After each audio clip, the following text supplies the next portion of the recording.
പാണ്ടിക്കാട് ചെമ്പ്രശ്ശേരിയിൽ ഉത്സവത്തിനിടെ വെടിവെപ്പ്. രണ്ട് വിഭാഗങ്ങൾ തമ്മിലുണ്ടായ സംഘർഷത്തിനിടെയാണ് എയർഗൺ ഉപയോഗിച്ച് വെടിയുതിർത്തത്. കഴുത്തിന് വെടിയേറ്റ യുവാവിന് ഗുരുതര പരിക്കാണ്. മറ്റ് 8 പേർക്കും പരിക്കേറ്റിട്ടുണ്ട്. 3 പേർ കസ്റ്റഡിയിൽ. സംഘർഷത്തിന്റെ ദൃശ്യങ്ങൾ പുറത്തുവന്നു.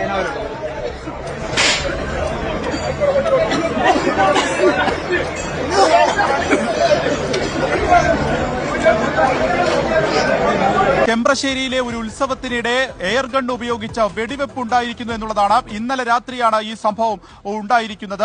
ഒരാഴ്ച മുൻപ്, അതായത് കഴിഞ്ഞ തിങ്കളാഴ്ച പുളിവെട്ടിക്കാവിൽ നടന്ന ഒരു ഉത്സവത്തിൽ പ്രാദേശികമായി ചേരി തിരിഞ്ഞ് തന്നെ രണ്ട് വിഭാഗങ്ങൾ അവിടെ സംഘർഷം ഉണ്ടായിരുന്നു. അവിടെ അതൊരു തല്ലിലേക്കൊക്കെ പോയിരുന്നു. അപ്പോൾ രണ്ട് വിഭാഗങ്ങളായിട്ട്, അതായത് ചെമ്പ്രശ്ശേരി ഈസ്റ്റും കൊടശ്ശേരി എന്നുള്ള പ്രാദേശികമായി ഈ രണ്ട് സ്ഥലങ്ങളിലുള്ള ആളുകൾ ഒരു കൂട്ടം ചേരി തിരിഞ്ഞ് അവിടെ ചീട്ടുകളി ഉണ്ടായിരുന്നു. ഈ ചീട്ടുകളിക്കിടെയാണ് ആദ്യം സംഘർഷം പൊട്ടിപ്പുറപ്പെടുന്നത്. അതിനുശേഷം ആസൂത്രിതമായി തന്നെ ഇവർ കയ്യിൽ കരുതിയിരുന്ന ആയുധങ്ങൾ, അത് പെപ്പർ സ്പ്രേ, അതുപോലെ തന്നെ ഇരുമ്പുവടി, എയർഗൺ എന്നിവയൊക്കെ ആയിട്ടാണ് ഇവർ എത്തിയിരുന്നത്. ഇത് പിന്നീട് ചേരി തിരിഞ്ഞ് ഏറ്റുമുട്ടുന്നതിനിടെയാണ് ഇതെല്ലാം തന്നെ ഉപയോഗിച്ചിരിക്കുന്നത്. ആദ്യം അവിടെ ഉണ്ടായിരുന്ന ആളുകൾക്കെതിരെ അങ്ങോട്ടും ഇങ്ങോട്ടും വലിയ രീതിയിലുള്ള കല്ലേറ് ഉണ്ടായിട്ടുണ്ട്. കാണികൾക്കൊക്കെ ഇടയിലേക്കൊക്കെ കല്ലേറ് ഉണ്ടായിട്ടുണ്ട്. ഈ കല്ലേറിന് ശേഷമാണ് എയർഗൺ എടുത്ത് ഒരാൾ ആദ്യം മുകളിലേക്കൊക്കെ വെടിവെച്ചിട്ടുണ്ട്. അതിനുശേഷമാണ് ജനങ്ങൾക്കിടയിലേക്ക് തന്നെ ഈ എയർഗൺ ഉപയോഗിച്ച് വെടിവെച്ച്